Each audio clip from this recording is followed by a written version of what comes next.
السلام عليكم ورحمة الله تعالى وبركاته. كنتمنى تكون أحوالكم طيبة وبألف خير.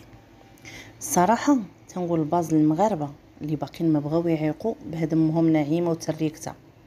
نسيتو نهار شدوها في الحبس اش لقاو عندها 80 مليون في الحساب البنكي.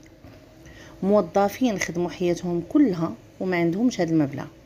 وحده ما قارياش وكتستحمر الناس وتلعب على عقولهم وهما غير حالين فمهم فيها. كون غير بقات دايره محتوى الباديه عادي غنقولوا الله يزيدها في رزقها، هذاك الرزق جابوا ليها الله حلالا طيبه. ولكن السيده قلبتها سعايه وكذوب وغير يهبطوا المشاهدات تنوض دير شي مصيبه كحله باش تجذب الناس والمشاهدين. واش بنادم قرا تعيا وديرها به وحده اميه؟ وانا كنعرف المغاربه تبارك الله شعب ذكي، جات حتى لهادي وتعماو ليهم العينين. كان المحتوى ديالها مزيان ملي كانت كتبين الحياة في البادية واش هيوات البادية، مزيان تشجع السياحة الداخلية ومزيان تعطي صورة على تقاليد بلادنا والمأكولات القديمة اللي بداو الناس كينساوها. ولكن السيدة غير شبعت فلوس وعرفت من أين تؤكل الكتف وبدات تعطيها السعاية والكذوب والبكا بلا دموع وتحل داك الفم عندها بحال شي كركدن. شوهتو بينا قدام البلدان الأخرى، هل يقول المغربيات سحارات، هل يقول سحايات، هل يقول طماعات، مع أن المغربيات الحرات ما يهضر واحد فيهم حتى يشل فمه بالماء ديال الذهب والعسل الحر. المغربيات راهم شادين المناصب العليا في لانازا وفي برلمانات أوروبا. غير مؤخرا مغربية اخترعت طريقة جديدة تسهل على التلاميذ جدول الضرب اللي ديما خال على الأطفال وكياكلوا عليه قتلة العصا. المغربية تاع بصح مخبين على الاعلام، ما كيبانوش، كيخدموا في صمت بحال داك السبوله ديال الزرع اللي عامره تلقى راسها حانيه، اما هذيك السبوله الفارغه تلقى راسها ديما في السماء. راه الطبل صوته قوي حيت فارغ من الداخل، وهكاك نتوما غير الغوات في السماء والارض، عائله دايره بحال الاخطبوط، كل واحد عنده قناه. في الصراحه نتوما اللي قريتوا الدنيا، اما احنا ما قريناهاش، تبعنا الشواهد وجيتوا نتوما من اللور ما تفرزوا الالف من الباء ودرتوا الاملاك. ولكن عندنا حاجه ما عندكمش وهي غاليه بزاف وما تكسبوهاش، هي الكرامه وعزه النفس وماء الوجه. بكري قالوا العرب واحد المثال: تجوع الحره ولا تاكل بثدييها. يعني بكري اللي كانت المراه كتخدم مرضع وهي مهنه شريفه لان النبي صلى الله عليه وسلم وكانت عنده مرضع، ومع ذلك قالوا الحره تموت بالجوع ولا تدلي صدرها ترضع به ولاد الناس بالفلوس. الناس كانت عندها النخوه، ماشي نتوما اللهم عافينا وجهكم ولا كحل بالسعايه. لبكا في كل فيديو، دعموا القنوات بزباله الفلوس، تستغلوا اصحاب القنوات الصغيره ويديروا لكم العريض بزز منهم. عاد فلوس الخارج هذوك بلا ما نهضروا عليهم، نادم يضل في تماره يصور دوك الفليسات ويسخى بهم لوحده كذابه وسحايه. بالله عليكم واش ما كاين في حد في عائلتكم محتاج لفلوس؟ سيروا غير للسبيطارات بلاصه ديال مرضى السرطان يضركم قلبكم. وليدات صغار في السبيطارات وكيجيو معاهم مواتهم كيضلوا مساكن بالجوع. والله واحد الام مسكينه تقداو ليها الفلوس كانت كتضل بالجوع قدام السبيطار حتى نشفوا ليها الكلاوي وصدقت حتى هي ناعسه في السبيطار. هاد نعيمه غير تحرف ليها تجبد مشكله من قاع البير وتجلس تقابل مع الكاميرا ويستاسيوني حدا هذاك بارد الكتاف دراجلها وتبدا بالخطبه، خطبه ديال حائط المبكى، وتبدا تعصر على الناس باش يرطب قلبهم وتبقى فيهم. ودابا هاد المشكله اللي كتبت السيناريو ديالها هي وبنتها زعما صدقتوها؟ لنفرض لالا كلامك صحيح وبنتك مسخوطه معك ودارت وفعلت، لا كاينه شي ام تبغي تشوه بنتها؟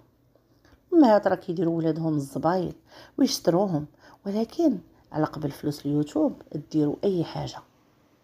انتي تا راجلك داك العام عريتي وجلستي تعومي في عريان قدام العالم وتضربي فيه كتقولي انا كنطالب هاد الجاليه اللي كيهضروا مع بنتي في واتساب وباغينها تريب قناتي، وبنتي دارت هادشي باش يشريو ليها الدار، انا كنطالبهم يشريو ليها الفيلا.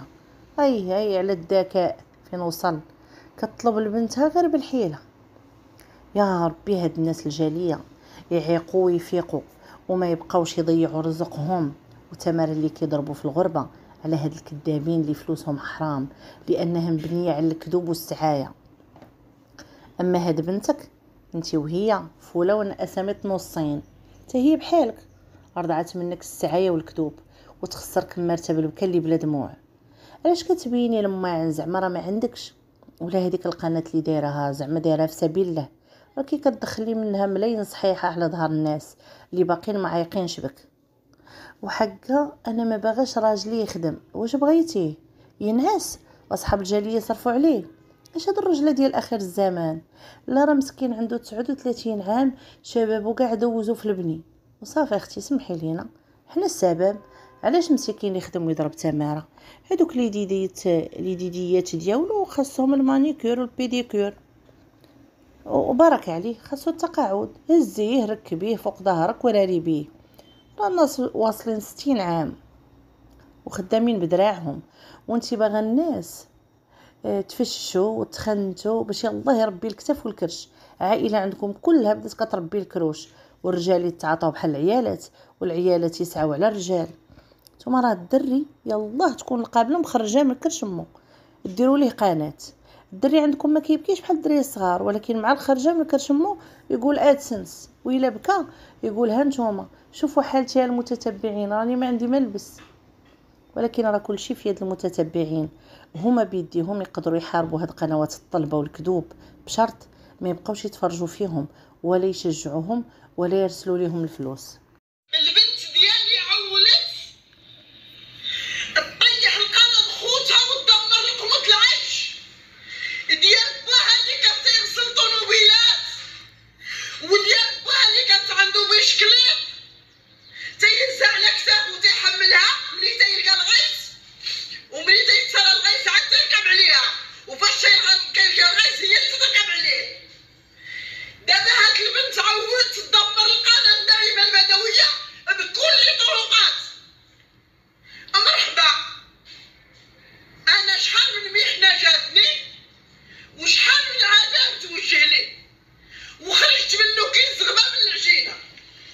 الا كان اللي في المكتب هي نواص على هذا الدمار، الا كان اللي في المكتب نخرج كيزغبه من العجينه بحال الشكل اللي داز عليا راني غنخرج كما كنقولوا بارقه. وإلا كانت الدور ديالها غياكلها وتحرميات ديالها غتاكلها، والخطات اللي كتخطط الناس قرات خوف الله وهي قرات الاجرام باش تسلم خوتها، انا تندعيها للباب اللي ما عليه بواب وحسبي الله ونعم الوكيل. تنطالب بالمتفق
بغيت غير راجلي ما يبقاش كيخدم في البني، ندير له غير طبيله ديال الخضره ولا طبيله ديال الديسير ويقير كيترزق الله وما يمشيش يتعرض في البني. غتقول لي البني كيخدم فيه كلشي.